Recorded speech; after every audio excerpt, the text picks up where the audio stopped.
bahagia jiwanya, melangkah dalam satu cita, selamat dan bahagia anak bangsa. Assalamualaikum warahmatullahi wabarakatuh.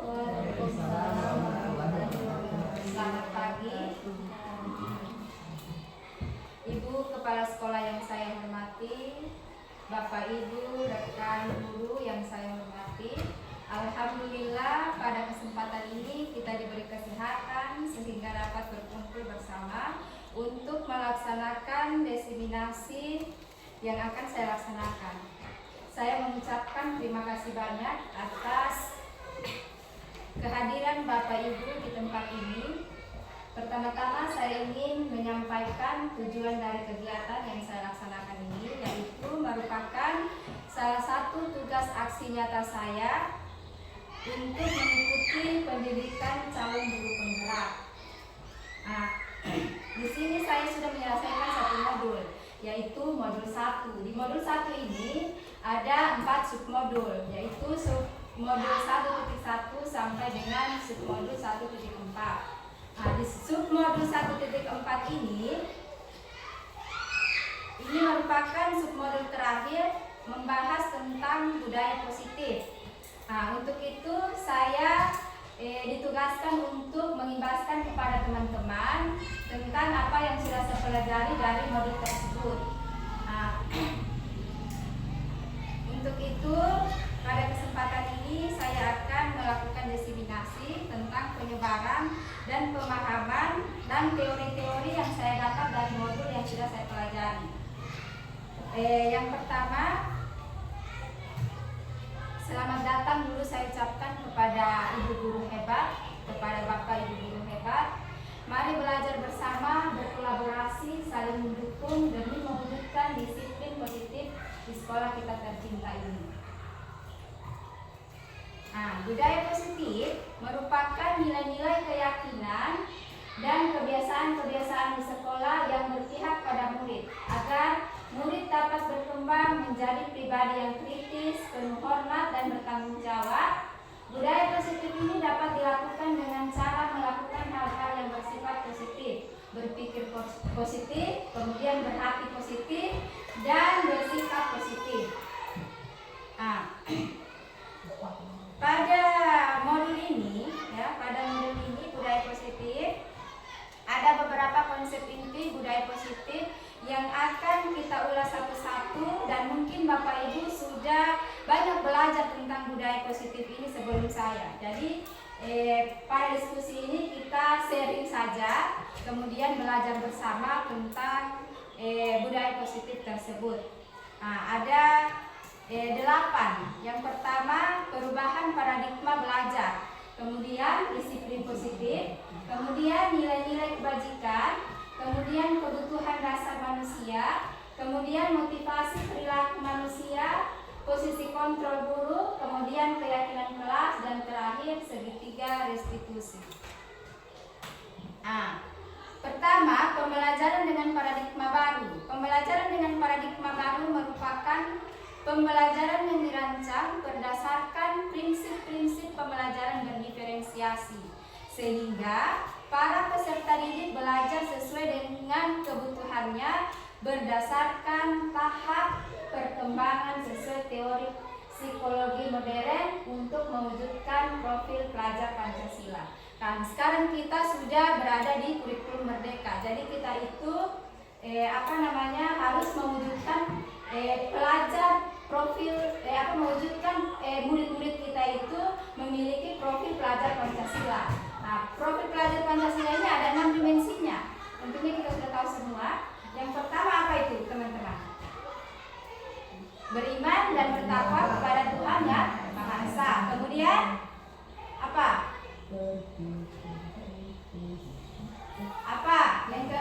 Yang ada 6 dimensi ini apa semua? Beriman dan bertakwa kepada Tuhan Yang Maha Esa, kemudian bernalar kritis, berkebinekaan global, apalagi kreatif, mandiri, dan gotong royong. Itu semua ke-6 dimensi profil pelajar Pancasila.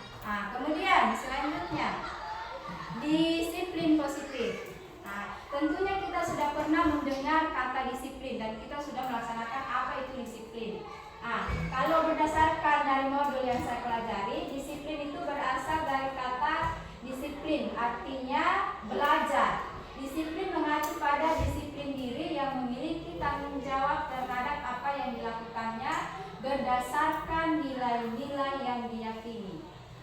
kemudian disiplin positif merupakan salah satu cara penerapan disiplin yang bertujuan untuk menumbuhkan kesadaran serta memberdayakan peserta didik tanpa imbalan, penghargaan atau reward, kemudian ancaman atau hukuman. Jadi kita menumbuhkan disiplin positif itu kepada peserta didik, kepada murid kita itu tanpa diiming-imingin oleh imbalan atau diiming-imingin dengan hadiah atau penghargaan atau hukuman. Jadi disiplin positif itu muncul dari dalam dirinya sendiri. Bagaimana kita menciptakan murid seperti itu?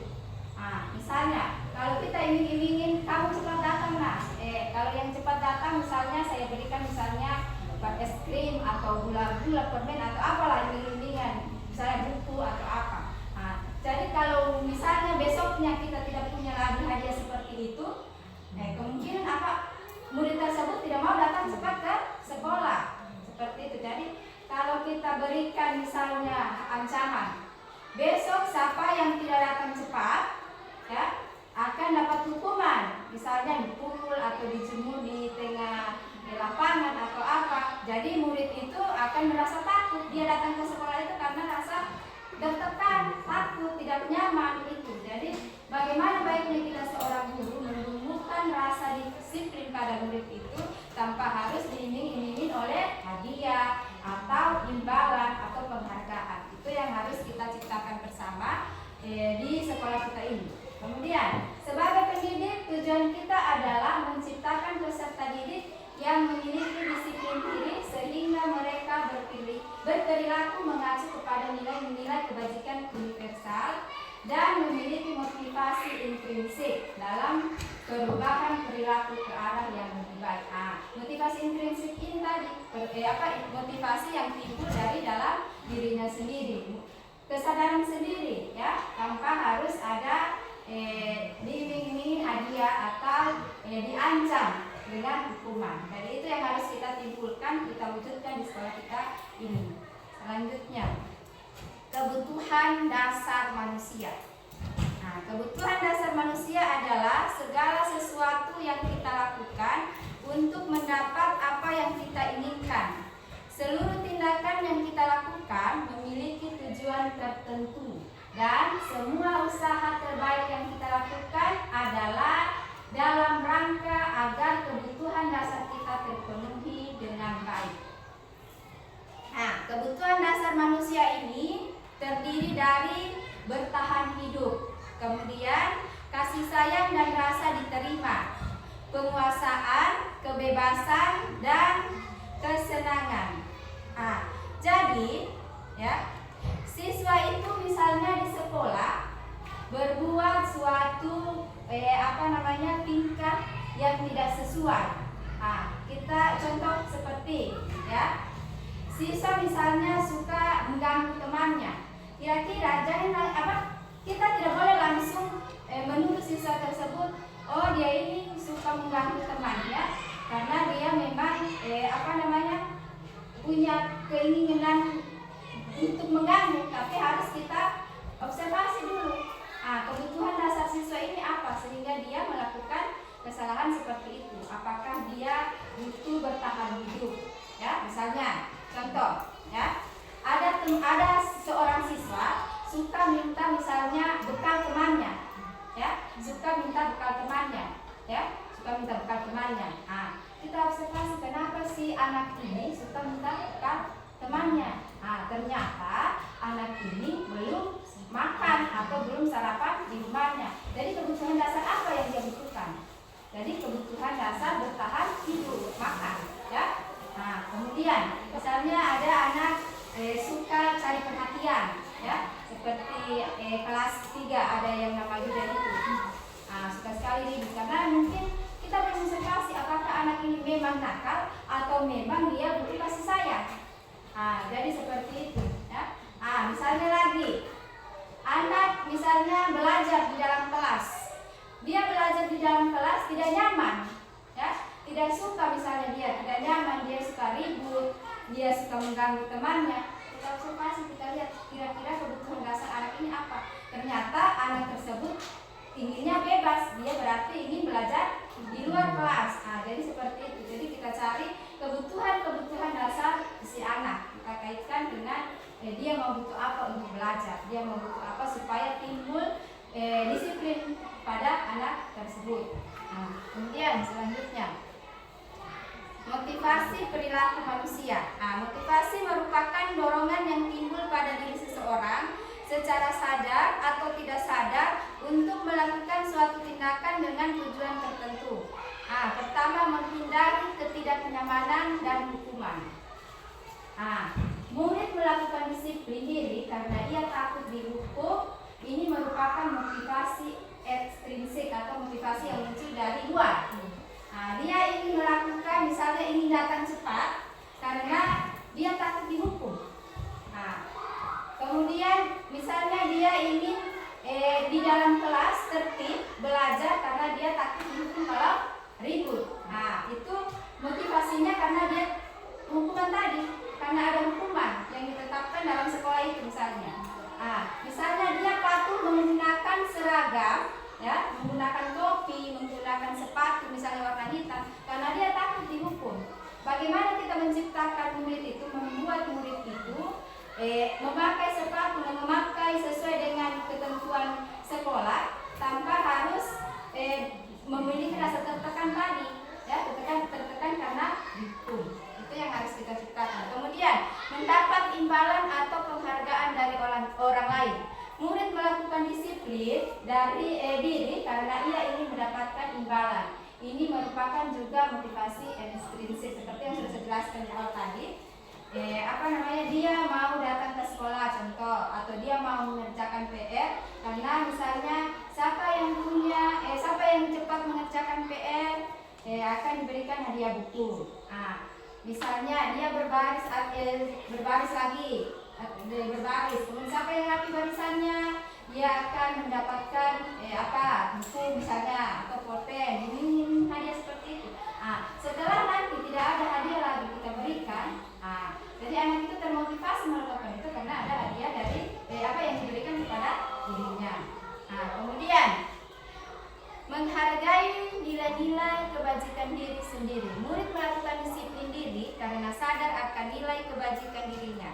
Ini merupakan motivasi intrinsik. Jadi bagaimana kita guru menumbuhkan rasa disiplin itu pada anak, dia muncul sendiri dari dalam diri, termotivasi sendiri untuk melakukan disiplin tersebut tanpa tanpa ada hukuman, tanpa ada penghargaan, tapi disiplin itu muncul karena dia sadar, ya, dia sadar bahwa kalau disiplin itu akan menimbulkan nilai-nilai kebajikan pada dirinya.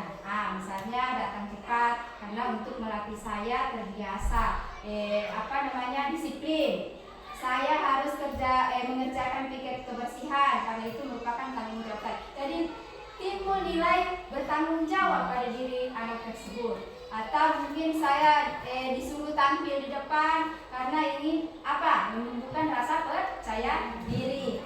Jadi itu muncul sendiri dari dalam diri anak itu. Jadi itu tugas kita sebagai guru. Selanjutnya konsep disiplin dengan identitas gagal. Kalau identitas gagal tadi seperti yang sudah dijelaskan, hukuman, ya, memberi hukuman itu merupakan konsep disiplin dengan identitas gagal. Jadi anak itu mau melakukan suatu disiplin karena ada hukuman. Jadi hukuman ini membuat dia tersakiti, kemudian merasa tidak nyaman, kemudian murid takut, ya, kemudian memaksa. Kemudian murid menyembunyikan kesalahannya. Contoh, ya, kenapa tidak kerja PR nak? Dia bisa berbohong. Saya tidak kerja PR mungkin karena jaga adik. Ternyata bukan jaga adik misalnya, ya, bermain misalnya.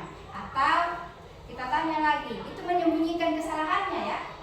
Kita tanya lagi, macam guru agama Islam, ya, salat Isya tadi malam atau salat Maghrib tadi malam, iya Bu. Karena dia takut dihukum, jadi dia iakan apa yang ditanyakan tadi.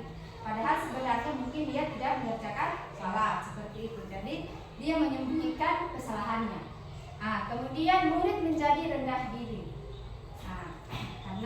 dihukum tadi, diancam dengan hukuman, murid tersebut merasa rendah diri. Kemudian penghargaan. Nah, penghargaan ini membuat tidak efektif. Contoh, ya. Contoh misalnya saya di kelas, ya, mengiming-imingin hadiah kepada anak, penghargaan. Siapa yang cepat selesai akan diberi 5 bintang misalnya. Nah, pada saat saya berhalangan masuk ke kelas, digantikan mungkin guru lain, misalnya Ibu Novi atau Ibu Apri. Nah, dia memberi anak-anak itu tidak lagi melakukan cepat menulis, cepat selesai, karena tidak ada pemberian penghargaan tadi itu, karena guru yang masuk di kelasku yang menggantikan saya tadi itu tidak tahu bahwa anak-anak itu termotivasi karena ada bintang tadi. Nah, jadi seperti itu. Nah, kemudian merusak hubungan, ya, penghargaan ini menjadi sifat iri, ya. Nah, misalnya yang berprestasi misalnya kita inginkan penghargaan. Jadi yang lain yang tidak terlambat anunya, kompetensinya terlambat, prestasinya, dia merasa rendah diri. Nah, kemudian mematikan kreativitas. Nah, mematikan kreativitas ini misalnya ada anak tadi dalam kelas itu ada yang unggul misalnya, kita beri hadiah, ya. Yang lain merasa sudah dia saja, pasti dia juga yang merasa itu. Yang lain tidak mau maju untuk kreatif. Nah, itu mungkin ada 1-2 orang, tapi itu pasti akan tidak berkelanjutan, ya. Nah, kemudian selanjutnya menghukum dengan sistem ranking. Nah, ini yang berlaku, ya, yang berlaku di kurikulum Merdeka ini dan sudah berlaku juga di kurikulum 13. Lebih berlaku lagi di kurikulum Merdeka ini, tidak ada itu namanya ranking. Nah, menghukum dengan sistem ranking. Nah, jadi ini tidak ada anak itu diberi ranking karena yang lain akan merasa iri, ya. Jadi merasa tersisihkan. Nah, padahal sebenarnya anak itu, ya, mungkin dia ranking di mata pelajaran lain, misalnya dia lambat misalnya di pelajaran bahasa, tapi dia ranking di pelajaran Benjas PJOK misalnya. Jadi seperti itu. Jadi tidak ada sistem ranking. Kemudian merampas hak menghargai dirinya. Nah, contoh, ya, anak tadi, ya, sebenarnya masih ingin termotivasi melakukan yang lebih dari apa yang dia lakukan. Karena kita sudah iming-imingkan es krim misalnya, oh sudah sebatas ini, sedangkan sudah segini pekerjaanku, sudah dapat es krim. Nah, jadi dia membatasi, merampas hak menghargai dirinya. Dia tidak menghargai hasil karyanya tadi itu. Dia menghargai tulisannya itu karena ada dapat es krim tadi. Nah, jadi seperti itu. Selanjutnya, konsep disiplin dengan identitas sukses. Konsekuensi, ya. Di sini konsekuensi itu penguatan jangka pendek, ya. Misalnya, contoh, ya. Ada seorang murid tidak sengaja menumpahkan air di meja temannya, ya. Nah, konsekuensinya, kamu menumpahkan air di meja temanmu. Seharusnya apa yang kamu lakukan? Membersihkan, ambil kain P baru membersihkan. Sebatas itu. Kemudian, ya, anak tadi, ya, pada saat dia melakukan lagi, misalnya, menumpahkan air lagi atau melakukan kesalahan yang lain lagi, kalau kita tidak jaga lagi, ya, kita ingatkan, ya, kita pantau, anak itu tidak akan melakukan memperbaiki kesalahannya lagi karena kita tidak pantau. Makanya tadi penguatan jangka pendek. Kemudian konsekuensi ini memerlukan monitoring berkelanjutan, seperti tadi selalu diingatkan, ya, selalu diingatkan anak-anak tersebut, selalu kita pantau. Apabila melakukan kesalahan kita tegur lagi, ya, itu konsekuensi. Kemudian stimulus respon. Seperti tadi kita tanya, baru dia memberikan jawaban, merespon apa yang harus dia lakukan, apa yang kamu harus lakukan. Harus membersihkan. Itu maksudnya stimulus respon. Kemudian murid menghormati peraturan. Nah, dia menghormati peraturan. Murid karena sudah ada peraturan, misalnya keyakinan kelas yang kita buat, misalnya menghormati, menghargai, saling menghargai. Nah, dia menghormati peraturan yang sudah ada. Kemudian menghilangkan waktu untuk merenungi kesalahannya. Nah, seperti tadi, Anda menumpahkan air, sudah kita bertanya apa yang harus kamu lakukan? Membersihkan buku. Padahal harusnya dia berpikir sebelum melakukan apa yang dia harus lakukan, harusnya dia meminta maaf kepada temannya tadi. Nah, jadi dia tidak punya kesempatan untuk merenungi kesalahannya. Kemudian ini yang paling tinggi yang juga baru saya dapat di modul ini, yaitu tentang restitusi. Nah, di restitusi ini murid bertanggung jawab untuk perilakunya. Kemudian fokus pada pemecahan masalah jangka panjang. Nah, murid menghormati dirinya dan orang lain. Jadi murid itu kita tanya, kita validasi dulu, kita tanya, apakah yang kamu lakukan itu sudah benar? Tidak, Bu. Keyakinan peraturan yang mana yang kamu langgar? Ibu, seharusnya kamu harus, setelah itu apa yang harus kamu lakukan? Nah, seperti itu kalau restitusi ini. Nah, pembahasan selanjutnya tentang restitusi ya di sini. Nah, sebuah cara menanamkan disiplin positif pada murid. Pengertian restitusi itu adalah proses menciptakan kondisi bagi murid untuk memperbaiki kesalahan mereka sehingga mereka bisa kembali pada kelompok mereka dengan karakter yang lebih kuat. Nah, ciri-ciri restitusi ini bukan menebus kesalahan, namun belajar dari kesalahan. Nah, memperbaiki hubungan, kemudian tawaran bukan paksaan, kemudian menuntun untuk melihat ke dalam dirinya, selanjutnya mencari kebutuhan dasar yang mendasari tindakannya, kemudian fokus pada karakter bukan tindakan, menguatkan dan fokus pada solusi. Ada contoh kasus ya mengenai restitusi.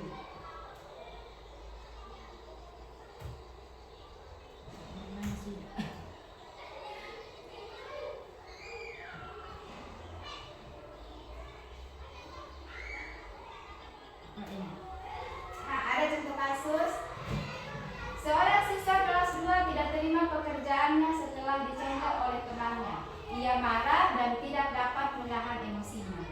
Nah, sebagai guru untuk menerapkan restitusi tadi, seperti ini kasusnya. Diana, tadi ibu guru mendapat laporan dari ketua kelas. Katanya kamu habis bertengkar dengan Mita. Ya, Bu, habisnya saya kesal.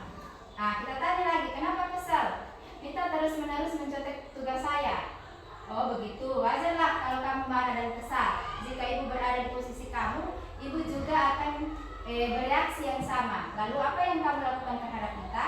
Saya marah-marah, Bu. Saya maki-maki Mita dan memukul mejanya.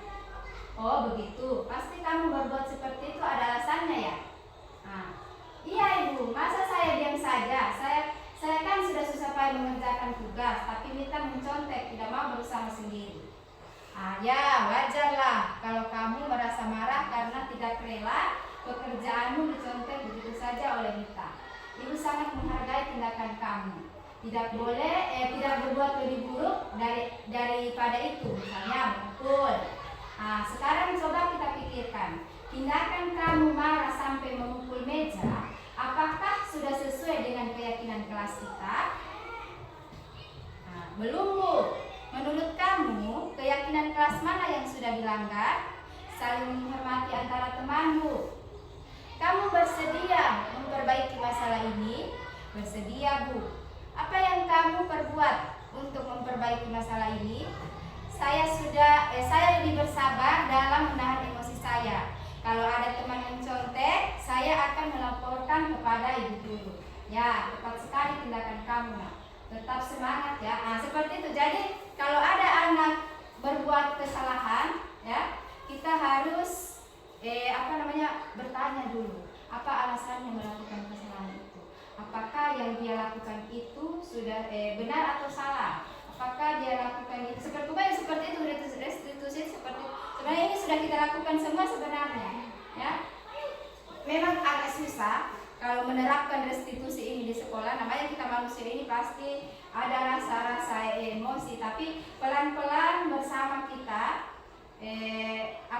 menerapkan restitusi ini di kelas kita masing-masing, supaya muncul tadi pelajar mewujudkan profil pelajar Pancasila tadi. Jadi seperti itu, kita memvalidasi dulu kesalahan anak-anak.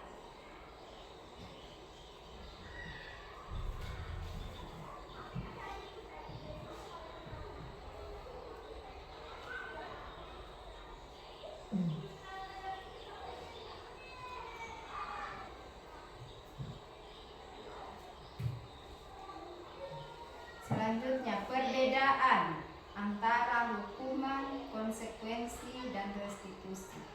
Ada sebuah kasus siswa sering tidak mengerjakan PR. Kalau hukuman, guru menghukum siswa tersebut hormat bendera selama 10 menit. Guru marah dan murid menjadi takut. Sementara di konsekuensi, guru memberi konsekuensi untuk mengerjakan PR-nya saat istirahat atau dikerjakan sebanyak 3 kali lipat. Guru tegas dan siswa menghormati peraturan. Kemudian kalau di restitusi, guru menanyakan keyakinan kelas atau dirinya dan membantu siswa menyelesaikan masalahnya. Guru terbuka dan siswa menghormati dirinya dan orang lain. Jadi kalau hukuman itu, misalnya ada siswa yang tidak mengerjakan PR. Misalnya dihukum hormat bendera selama 10 menit atau hukum keliling lapangan, ya, atau namanya hukuman, ya. Misalnya mencatat 100 lembar di di buku, ya, atau lepas sepatu keliling lapangan atau jalan jongkok. Itu hukuman. Kalau konsekuensi, guru memberikan konsekuensi mengerjakan PR itu saat istirahat. Karena dia lupa tadi mengerjakan PR-nya, jadi kita berikan konsekuensinya mengerjakan PR di waktu istirahat. Jadi waktu istirahatnya anak itu yang kita ambil. Kalau di restitusi, guru menanyakan keyakinan kelas. Keyakinan kelas mana yang kamu langgar? Apakah perbuatan itu sudah sesuai dengan keyakinan kelas kita? Harusnya kamu seperti apa? Jadi kita cari solusi untuk menyelesaikan masalah tadi itu. Jadi anak itu sendiri memunculkan, oh ya saya harus seperti ini, oh iya ini yang harus saya lakukan supaya tidak mengulang lagi kesalahan saya itu. Kemudian 5 posisi kontrol restitusi untuk kita guru, ya. Kita sekarang ini berada di posisi kontrol yang mana? Bapak Ibu merasa dirinya sekarang posisi kontrol yang mana? Apakah penghukum? Apakah pembuat rasa bersalah? Apakah teman, pemantau, atau manajer? Bagaimana Bapak Ibu? Bapak Ibu sekarang berada di posisi kontrol mana? Apakah sebagai penghukum? Apakah pembuat rasa bersalah? Apakah teman? Atau pemantau, atau sebagai yang paling tinggi itu adalah sebagai manajer? Berada di posisi kontrol mana sekarang Bapak Ibu guru? Ya? Jadi penghukum, pembuat bersalah, bisa menjadi teman, pemantau, atau jadi teman, pemantau atau manajer. Penghukum itu patuhi aturan sekolah lalu berdiri di depan barisan. Itu posisi kita sebagai penghukum. Kamu datang terlambat, jangan ikuti barisan. Misalnya seperti itu. Keliling dulu. Misalnya seperti itu. Pembuat rasa bersalah. Berapa kali ibu guru harus memberitahu kamu, bu guru kecewa sama kamu. Jadi kita buat anak itu seakan-akan merasa bersalah. Kemudian, posisi kontrol sebagai teman. Ayolah yang tertib. Buat bu guru bangga. Kali ini tidak apa-apa kamu salah. Jadi kita memposisikan seperti teman. Ya, tidak apa-apa. Dan kali yang begitu ya, seperti itu. Nah, kemudian pemantau. Kamu sudah melanggar apa peraturan dan konsekuensinya. Jadi seperti itu. Jadi posisi pemantau itu biasa kita lakukan gitu ya. Semua posisi kontrol ini sebenarnya sudah kita lakukan. Sebagai manajer itu sebenarnya sudah kita lakukan. Tapi namanya kita manusia ini ya pasti ya ada kekurangannya. Jadi mulai sekarang kita belajar pelan-pelan ya menerapkan posisi kontrol sebagai manajer ya. Selanjutnya keyakinan kelas. Mengapa keyakinan kelas? Mengapa tidak peraturan kelas saja? Ya. Nah, mengapa? Contoh kasus di sini ya. Mengapa kita memiliki peraturan tentang penggunaan helm pada saat mengendarai kendaraan roda 2 atau motor? Coba, mengapa kita menggunakan helm saat mengendarai roda 2 atau motor? Untuk keselamatan. Ya, kita yakin kalau kita pakai helm akan selamat. Sama dengan mengapa kita memiliki peraturan tentang penggunaan masker dan cuci tangan setiap saat supaya sehat. Jadi kita yakin. Jadi keyakinan adalah untuk keselamatan dan kesehatan. Nah, ini tahapan-tahapan saat kita membuat keyakinan kelas. Jadi beberapa waktu yang lalu saya sudah coba praktekkan di kelas saya membuat keyakinan kelas. Pertama kita membuat murid mengarahkan murid untuk membuat kelas impian. Setelah itu murid curah pendapat tentang peraturan yang ada. Nah, jadi mereka mencurahkan berpendapat sendiri untuk memberi pendapatnya tentang peraturan yang ada. Kemudian mengubah peraturan-peraturan yang sudah ada tersebut menjadi kalimat yang positif. Nah, kemudian mencetuskan peraturan-peraturan menjadi keyakinan. Kemudian guru dan murid meninjau ulang dan menyetujui keyakinan kelas yang sudah dibuat. Nah, keyakinan kelas yang sudah dibuat dan disepakati itu ditempel di dinding kelas. Saya rasa teman-teman sudah ada semua keyakinan kelas yang sudah ditempel di kelas masing-masing. Mungkin kemarin kita belum melibatkan siswa untuk membuat keyakinan kelas tersebut. Jadi harapan kita di tahun ajaran besok ini ya, tahun ajaran baru besok tidak lama lagi bulan Juli ya, kita pelan-pelan menerapkan atau melibatkan siswa kita dalam membuat keyakinan kelas. Selanjutnya, bagaimana pembentukan keyakinan kelas itu? Jadi dia lebih abstrak dari peraturan. Jadi kalimatnya itu lebih abstrak.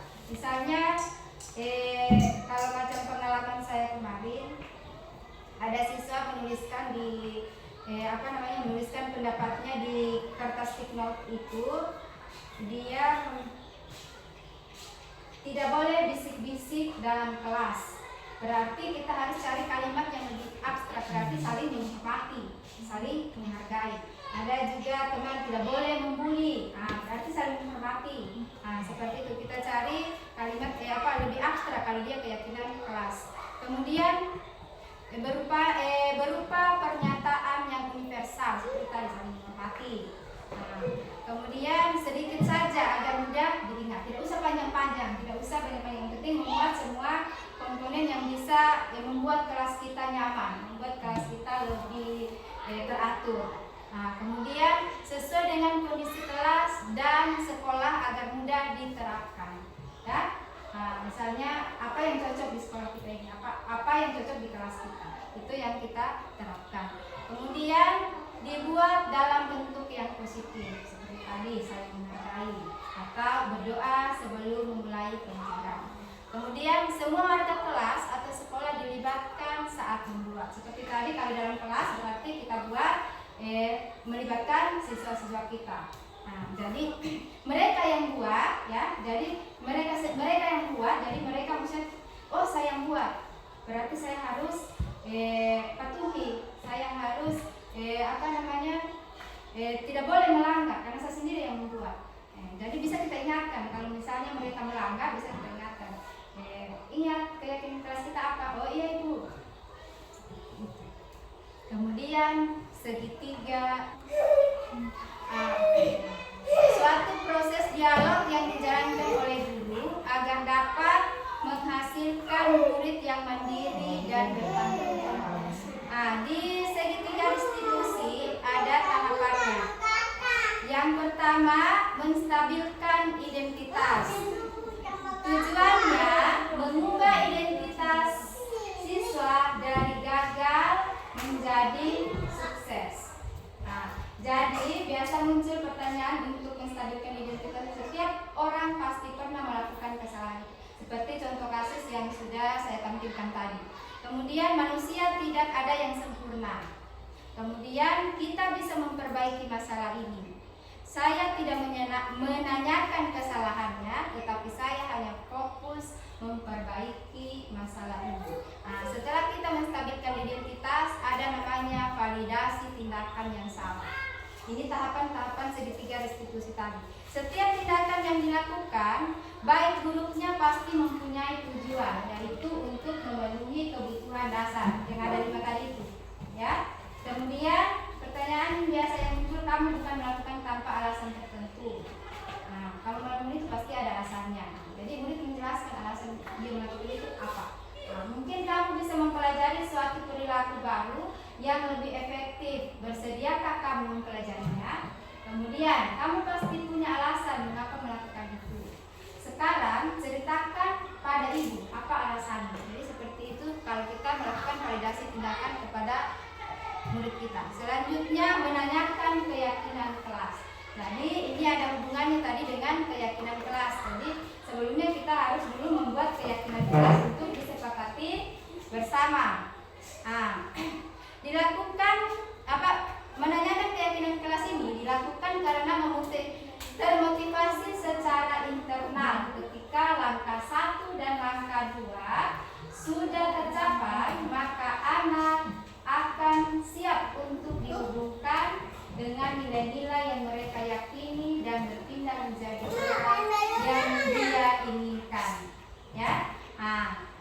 Biasanya pertanyaan yang muncul, kita sudah membuat keyakinan kelas. Apakah kamu masih ingat apa saja keyakinan kelas yang sudah disepakati bersama? Jadi kita ingatkan kembali kepada siswa kita.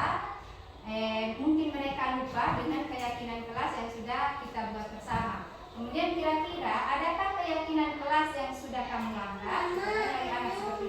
Kemudian bersediakah kamu memperbaikinya jika kamu meyakini keyakinan kelas tersebut? Kayak seperti itu anaknya. Kemudian jika kamu sudah memperbaikinya, berarti hal ini menunjukkan seperti apa kamu sebenarnya. Jadi kita melakukan, ya, karena anak tersebut punya motivasi intrinsik, muncul motivasi dari dalam dirinya sendiri untuk melakukan sesuatu itu. Misalnya dia meminta maaf karena keinginan sendiri, memperbaiki kesalahannya karena keinginannya sendiri. Jadi dalam penerapan program disiplin positif ini, hendaknya guru memiliki standar kepribadian profesional dan sosial yang baik, di mana guru mampu merefleksikan dirinya dengan posisi kontrol saat ini. Bagaimana perjalanan dirinya sebagai pamong atau manajer yang menuntun murid-muridnya menjadi insan yang mandiri, merdeka, dan bertanggung jawab dengan standar nasional pendidikan. Jadi kita, ya, guru, bagaimana caranya mewujudkan profil pelajar Pancasila tadi. Jadi anak kita memiliki 6 dimensi tadi. Itu ya harus kita lakukan di sekolah kita ini. Kita harus bekerja sama, ya, bukan cuma di kelas 1 saja yang menerapkan budaya positif ini, bukan cuma di kelas 2 saja, atau bukan di kelas 3 saja, atau bukan di kelas 4 saja, kelas 5, kelas 6, tapi seluruh kita di sekolah ini harus menerapkan tadi budaya positif. Tidak perlu nanti kita kalau ada kegiatan dengan orang tua, kita supaya anak itu bukan cuma di sekolah saja punya budaya positif, tapi juga di rumah. Misalnya di sekolah sudah kita terapkan seperti itu, tapi setelah pulang ke rumah, ya, karena mungkin dia nonton di televisi atau nonton di YouTube, di HP, ya. Nah, jadi itu harus kita sosialisasikan dengan orang tua supaya ada kerjasama antara sekolah dan orang tua, supaya apa yang kita harapkan tadi mewujudkan murid yang memiliki profil pelajar Pancasila terwujud sesuai dengan harapan kita. Saya kira demikian apa yang saya sampaikan pada kesempatan ini. Selanjutnya kita bisa sharing tentang apa yang sudah disampaikan tadi. Ada misalnya masukan, pertanyaan dari teman-teman semua.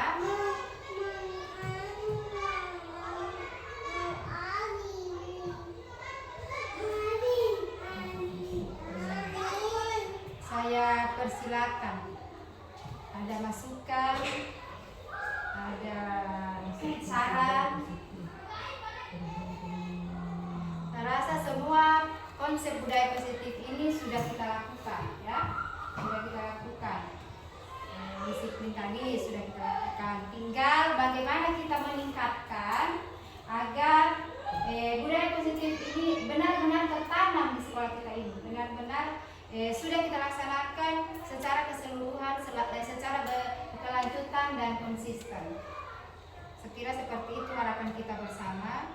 Jadi perlu kolaborasi, kerjasama antara kita guru, ya, untuk menerapkan budaya positif ini di sekolah kita ini. Sekira demikian apa yang bisa saya sampaikan. Terima kasih banyak. Assalamualaikum warahmatullahi wabarakatuh dan selamat pagi.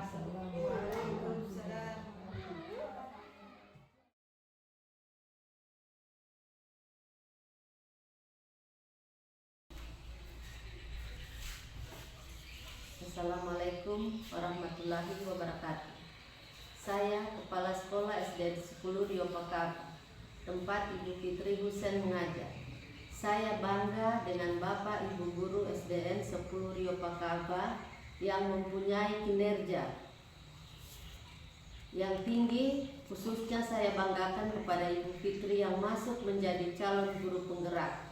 Bergerak, tergerak, menggerakkan. Diseminasi mengimbaskan yang dipaparkan Ibu Fitri merupakan aksi nyata dalam program guru penggerak. Mudah-mudahan pengimbasan ini bersifat permanen dan mudah-mudahan pengimbasan ini menjadi motivasi dan contoh oleh guru-guru SDN 10 Rio Pakaba yang nantinya anak-anak akan menjadi lebih disiplin dan akan meningkatkan motivasi siswa untuk belajar. Demikian, Assalamualaikum warahmatullahi wabarakatuh.